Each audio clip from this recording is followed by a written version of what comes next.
This is Greg Pass with the Americans in Wartime Museum. Today's date is September the 22nd, 2018, and I'm conducting an interview with John Day. We are at the tank farm in Oaksville, Virginia for the Americans in Wartime Museum open house.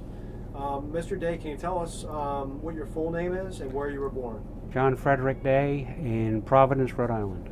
And what war did you participate in? Vietnam.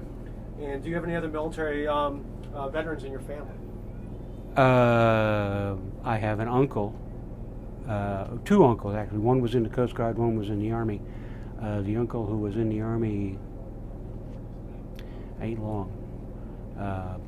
I also have one uncle, I was thinking about a cousin who was with some of the first Green Berets. He was in Berlin when the wall went up. Other than that, no. Why did you enter into military service?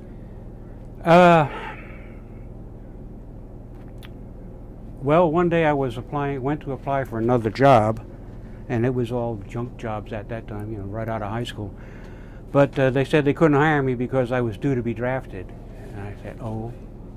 So that day I went down and enlisted because I didn't want to end up as infantry. And I figured that would be the way it went. So I asked for tanks, and they said, okay. And went home, waited for the call. He called me, he said he had me airborne for September, and I said, what? Panic City. But no, I finally got it straight. They got it straight. I sweated it out during basic, wondering if I was going to end up going airborne. And it came for Fort Knox, and I celebrated.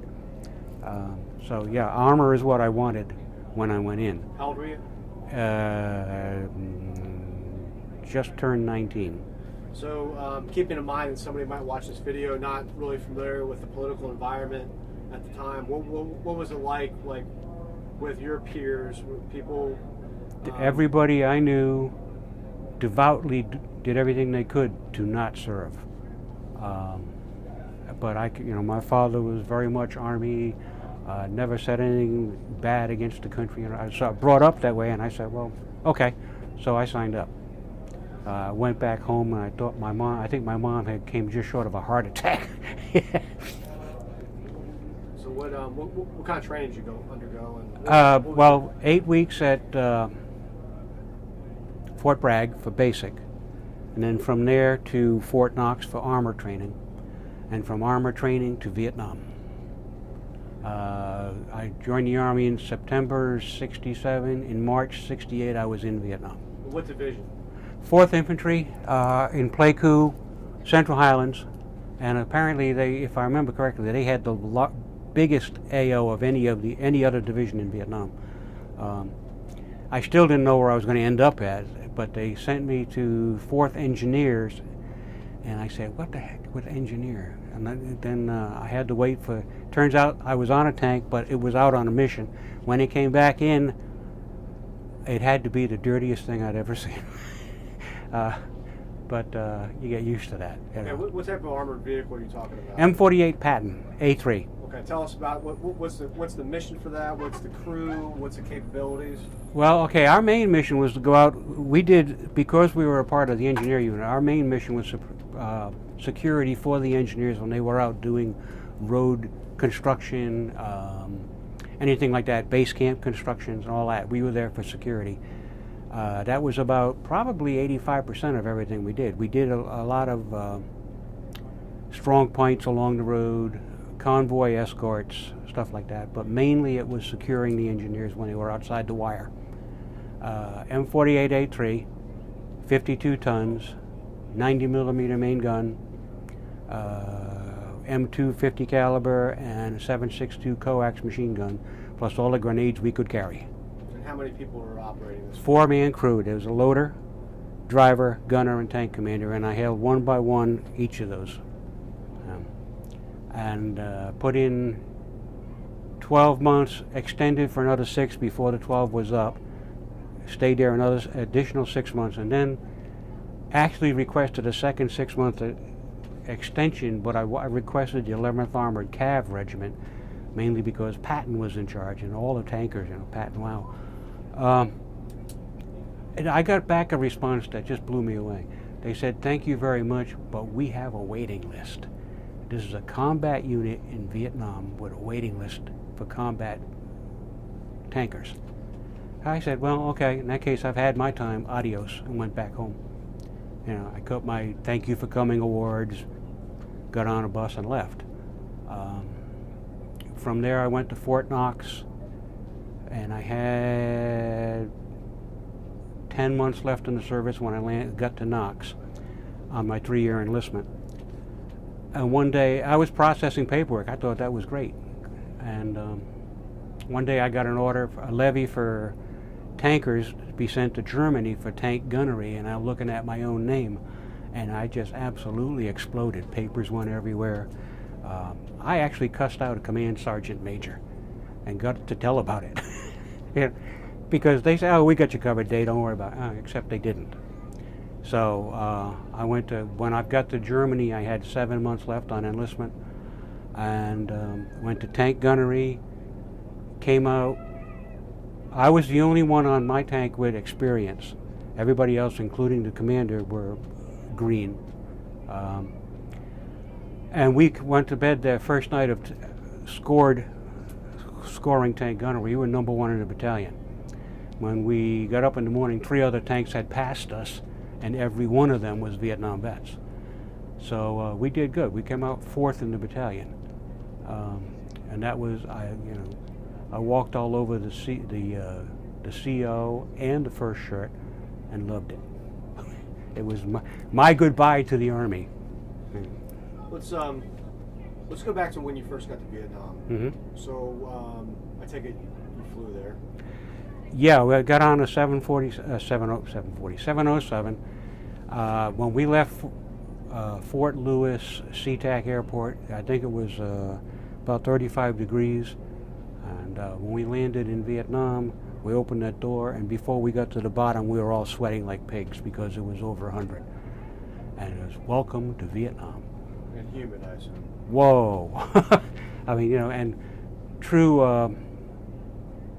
well, FNG, I won't say that, but I thought I saw Viet Cong behind every bush. And it was Cam Bay. But there weren't, but that's what I was led to believe before I got there. Yeah. So where were you stationed for most of your tour? The base camp was Campanario, which was about 5, maybe 6 clicks outside of Pleiku. And we ran everything from there. In 18 months, I went somewhere around, thinking somewhere 35,000 miles on 4 different tanks. We just wore them out, and never left the Central Highlands. There was one place called Play Me, which actually figured in that movie We Were Soldiers. That was one of the bases the Americans had at that time, but this was way before I ever got there. We never went out to Play Me without getting hit at least one time, up or back, sometimes both directions. Tell us about what an experience like that is. What's like your first one, for example? I imagine you remember that quite well. The first one, we were not at Play. We had gone to a place called Polyclang, which was an artillery fire base that was harassing the Ho Chi Minh Trail. And we were running mine sweeps every day is what we were doing. And at night we pulled into for Strong Point at Polyclang. And came back from the chow line and realized everybody had stopped moving. And I'm looking around, what is this? Then I heard this noise, and I looked up and I see these 3 telephone poles coming through the air. And I said, oh, dropped what I was doing, got into the tank real quick. And I was a loader at the time, still brand new in country. So I'm going over every round, heat, sabot, and all that stuff, in case whatever they wanted. I didn't want to load the wrong round. But in the middle of all this garbage, I was laughing. Because every time the tank commander stuck his head out, a round would go off and he'd come back in. To me, that just struck me as funny as hell. It wasn't, but that's the way it struck me. I wasn't upset. I wasn't afraid because I was inside the tank. I figured, hey, in this thing here, Joe invulnerable. Looking back on it, I should have been a hell of a lot more scared than I was because these things were falling all over the place. But matter of fact, they had one of our other tanks bracketed. He said later he was about ready to move the tank when the firing stopped. It turns out they were coming from a hill almost, I'd say, 200 feet in front of us, this big hill. They were coming from the other side, and I could hear people in the foxhole next to us saying, "When the hell is that tank going to fire?" We couldn't. You know, we're direct fire. To do that, we'd have had to gut the gun at an ungodly angle. So we're watching it. We're just waiting to see if anybody made an attempt to come at us, but they never did. That was the first time under fire. No big thing. Nobody got hurt. I did see one gun crew behind us get knocked dead on it, but collectively, they just got up, brushed themselves off, and went back to work. And I said, I'm glad I don't have to stand out inside that stuff. You know, I had all kinds of steel wrapped around me. So, but you had, when your guys are doing the security for these engineer missions, were you running into issues with that as well, with enemy contact? once, I think, in all of the things we did like that, I think we got shot at twice, on different missions. But they never followed through because they were expecting the engineers with the dozers. We had 3 tanks sitting around all over the place for security. So we fired back a couple times with the M2, the 50 cal, and they pretty much left them alone after that. So in actual combat, I think I fired maybe 5 shots in anger in 18 months. Unlike the armored units, which were always into something, our job wasn't to do that. We were for security only. And so we did get shot at and we fired back, but not very often at all. So I had, comparatively speaking, a peaceful time. So, were you at the same base the whole time? Or post? Or well, that was, base camp was Campanario outside of Pleiku, but we spent a lot of time at a place called the Oasis, which was the 2nd Brigade fire base. And when we were there, we stayed down outside the wire with the water point to help the engineers secure the water purification truck. They were glad to see us show up. When we first got there, their defense was, I think, about 3 sandbags high, and I think one of them had a Thompson, but I'm not sure. But when we got done, they had a 2-story bunker, about 8 sandbags thick, with M8 grenade launchers, and no,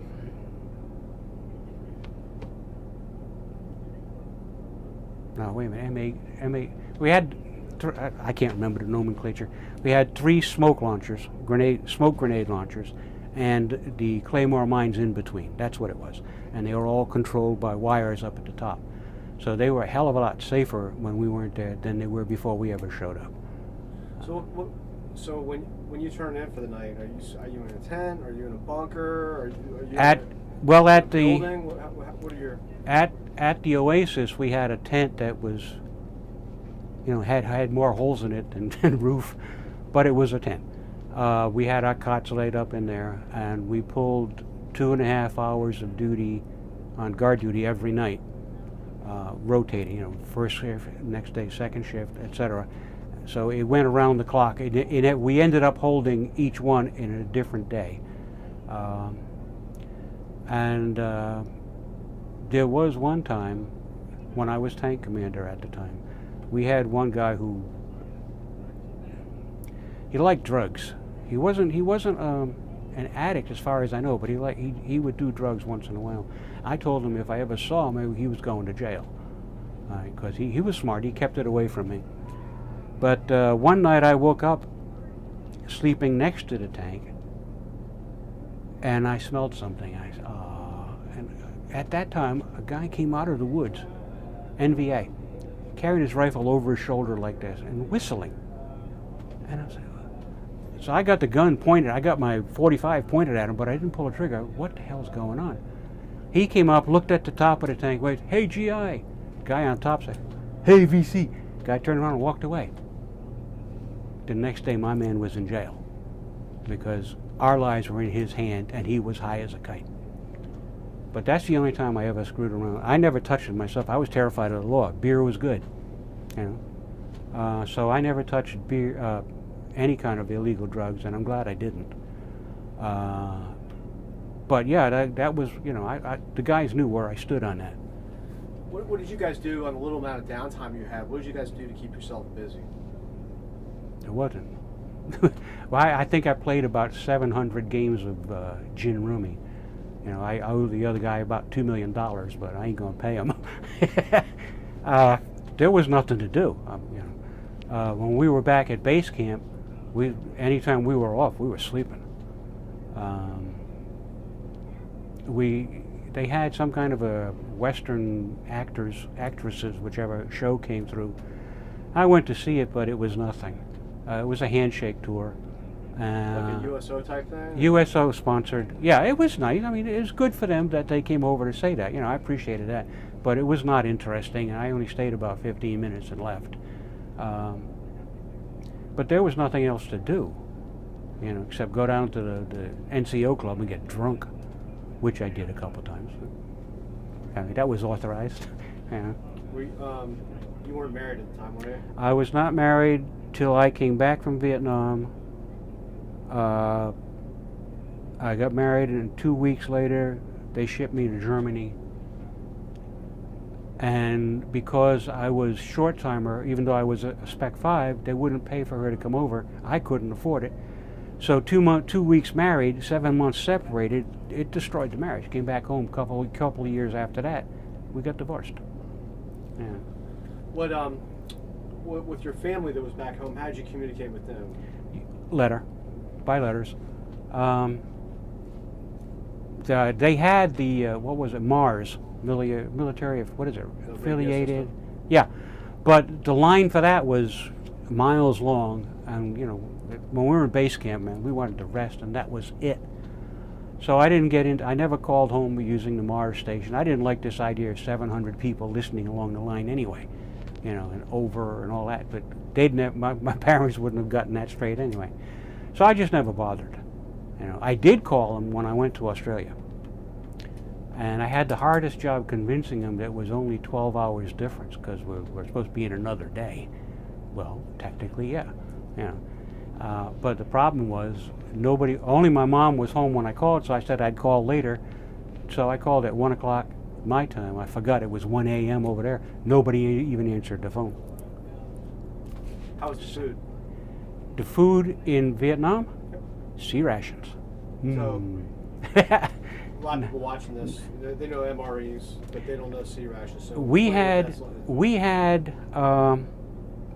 the sea rations, 12 boxes to a case, and we had them often enough where we knew what was where in the case before we ever opened it. And they were not, nothing you want to write home about, but they weren't all that bad either. It's just that after a while it gets tiresome.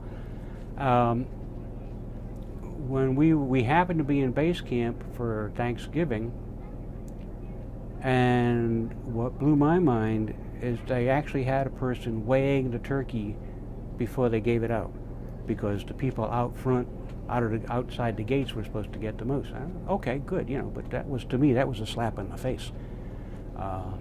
So Thanksgiving was a nothing. I was home for Christmas because I extended, and I got a 30 days leave to go home. So I was home for Christmas of '68, and never spent Christmas on an Army base. To me, that was a source of pride. Life was just mundane, day after day after day, the same stuff. Somebody said it, massive boredom interrupted by seconds of terror. I assume you guys are getting news. Oh yeah, Stars yeah. and Stripes or Well, Stars and Stripes and Armed Forces Radio Network. So you're getting news while you're over in country of some of the civil unrest going on in America. How did that make you guys feel when you're seeing I this? remember the time when I woke up and turned on the radio and heard that Robert Kennedy had been shot. And this was not long after Martin Luther King. And we all looked at each other and said, what in the hell is going on over there? We knew about the demonstrations against us. That was not exactly known to, to lift our spirits. My faith in the American public has deteriorated dramatically because of that. It has never recovered. Um, this is an aside. I see all these "we support our troops" things, but none of them are wearing a uniform. It's easy to say we support our troops when somebody else has to go, somebody else gets shot at, and they feel good when once in a while they mail some cookies. So my opinion of the American public is very low, and Vietnam did it. I did what I thought was right. Most of us did. That was, we thought we were doing something. Although when I was over there, I said more than once that we're throwing the war away. Because we fight and die for this land, turn around and give it right back to them. What the hell have we accomplished? And these people are dying for what? So that was one of the reasons I extended. I figured if my being over there another 6 months might get one more guy home alive because I was there on a tank, so much the better. And I have no way of knowing if that actually made a difference. But that was one of the biggest reasons I extended. So you stayed with the same unit after? I stayed with the same unit on the extension. And what was the unit? I know the division, but 4th Engineer Battalion, tank section. And we never just say 4th Engineers. We include that tank section because that's the important part.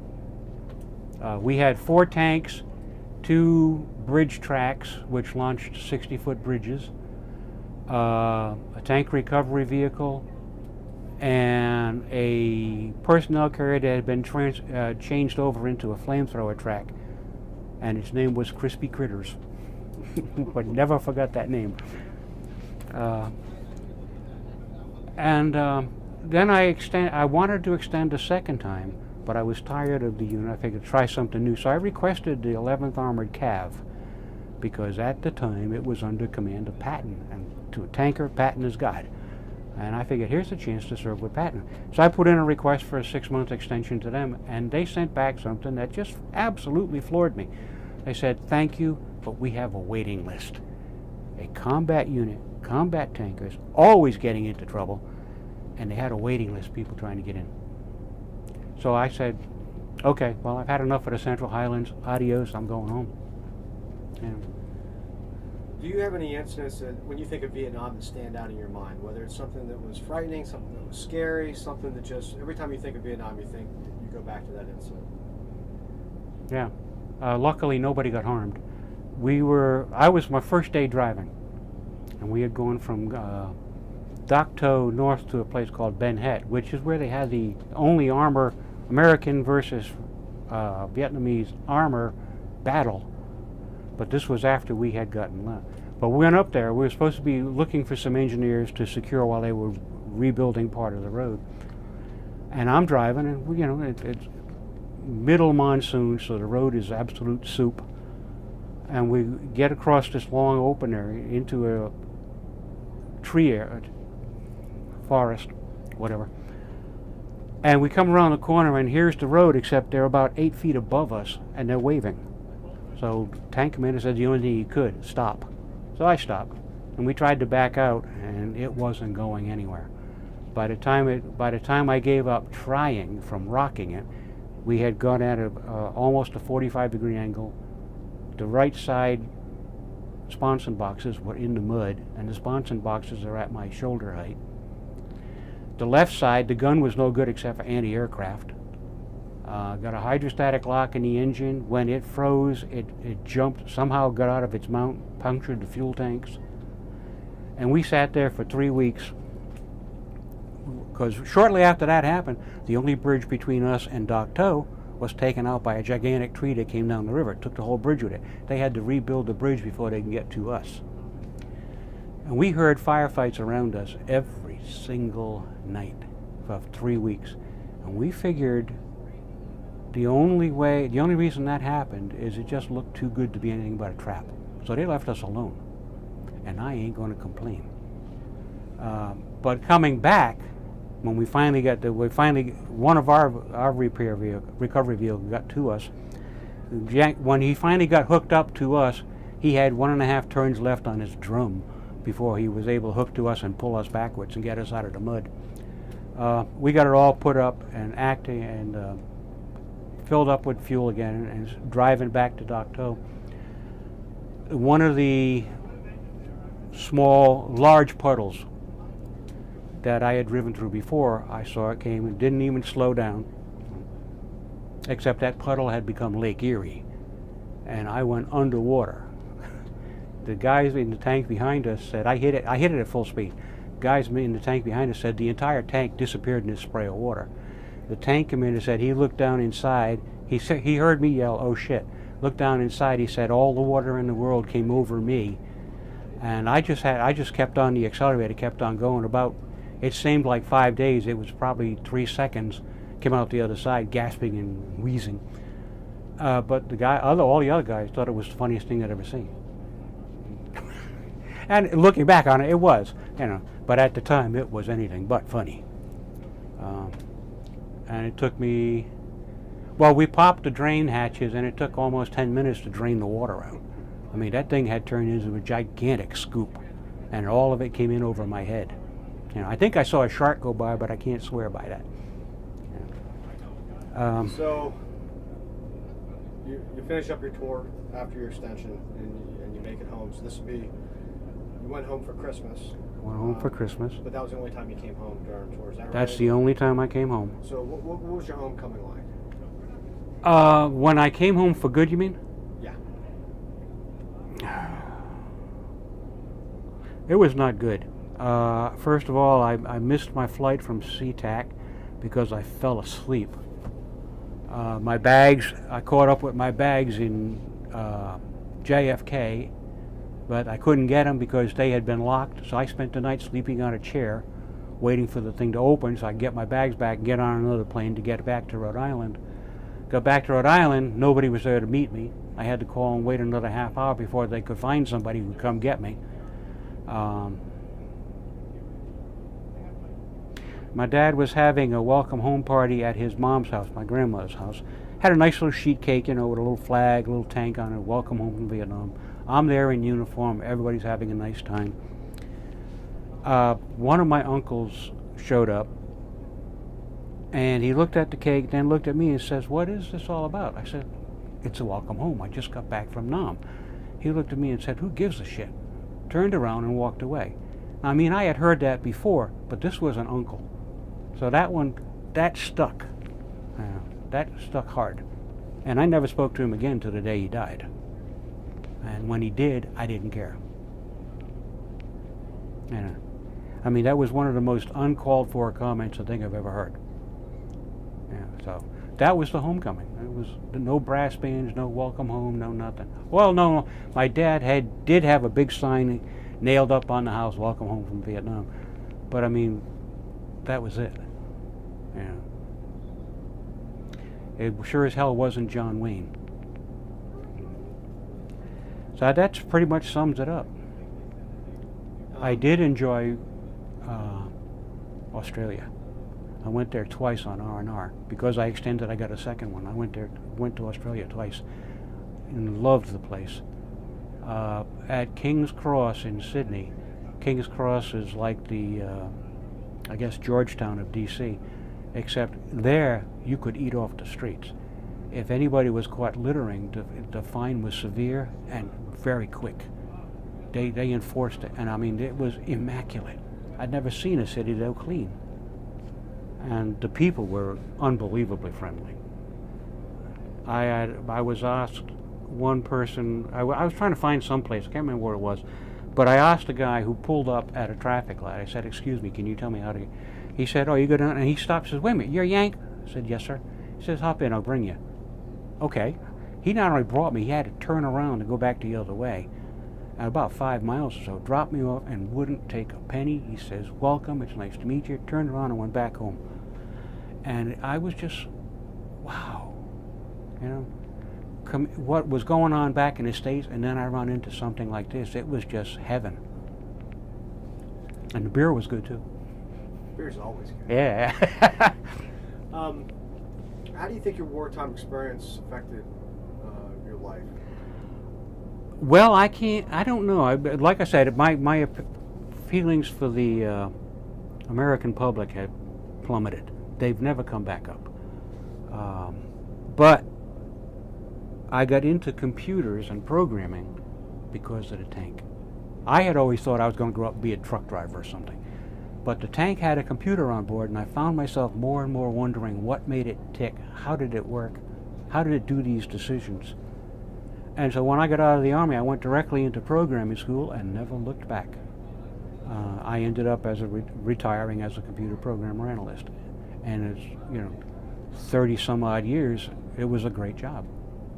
So that, if there's anything good that came out of my service, it was that. However, I have to admit, if there was a way to stay on a tank and be in the civilian, I never would have been a programmer. Okay. So when the guys came back from Desert Storm, everybody was treated very, very well, and it's not a little known fact that the driving force behind that was Vietnam veterans. Oh yeah, very much so. I remember how I felt to be, treated lower than whale shit. Pardon French. And we had a chance. I was down in the crowd cheering them on. We had a whole bunch of vets from the Welcome Home group of AA meeting I belonged to. We all went down there and raised all kinds of hell for them and had a good time, and we just welcomed them home. It's because it's something we didn't get, and we that's the other thing. The Vietnam, most of the veteran units didn't want any Vietnam vets to join, in quotes, because their favorite saying was, "We won our war." I won mine. But we said never again, well, the VVA, Vietnam Vets of America, never again will one veteran turn its back on another. And I took that to heart and I meant it. So yeah, I honor very much the people that serve.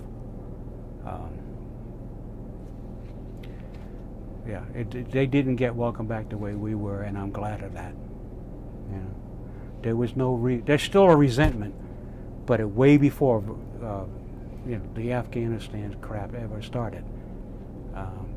But the men who served, the people who served,